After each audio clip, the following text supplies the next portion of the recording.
ଆଜି ଦେଖିବାକୁ ପାଇବେ ଆଜି ସୁଗନ୍ଧା ସୁନେନାକୁ ଜୀବନରୁ ମାରିଦେବା ପାଇଁ ପୁରା ପ୍ଲାନ୍ କରିଥିବ, କିନ୍ତୁ ସୁଗନ୍ଧାର ଏହି ପ୍ଲାନ୍କୁ ବବଲୁ ଫେଲ୍ କରିଦେବ। ହଁ ଦର୍ଶକ ବନ୍ଧୁ, ସୁଗନ୍ଧା ଗୋଟେ ପ୍ଲେଟ୍ କେକ୍ ରଖି ସେଥିରେ ବିଷ ମିଶାଇ ଅଲଗା ଜାଗାରେ ନେଇ ରଖିଦେଇଥିବ। ଆଉ ସେଇ କେକ୍କୁ ବବଲୁ ଦେଖି ଖାଇବାକୁ ଯାଉଥିବ। ତାପରେ ସୁଗନ୍ଧା ବବଲୁକୁ ଦେଖିଦେବ ଆଉ କହିବ, ବବଲୁ ତୁ ଏ ଶିରାବାଲା କେକ୍ ଖାଇଲେ ତୋ ତଣ୍ଟିରେ ଶିରା ଲାଗିଯିବ।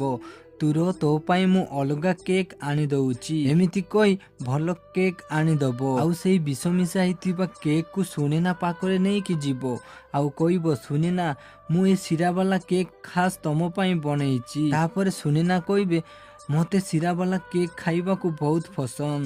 ଏମିତି କହି ଖାଉଥିବେ। ଆଉ ଇଆଡ଼େ ବବଲୁ କହୁଥିବ, ମୁଁ ଶିରାବାଲା କେକ୍ ଖାଇବିନି, ମାମା ଏଥିରେ ଅବୟା ଶିରା ପକେଇଛନ୍ତି। ଏହି କଥା ଶୁଣି ସମସ୍ତେ ବବଲୁ ଆଡ଼େ ଦେଖିବେ।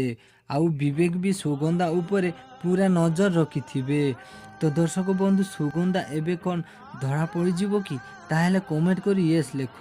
ତ ଆଜି ବୋଲି କିଛି ଜବରଦସ୍ତ ସିନ୍ ଦେଖିବାକୁ ପାଇବେ।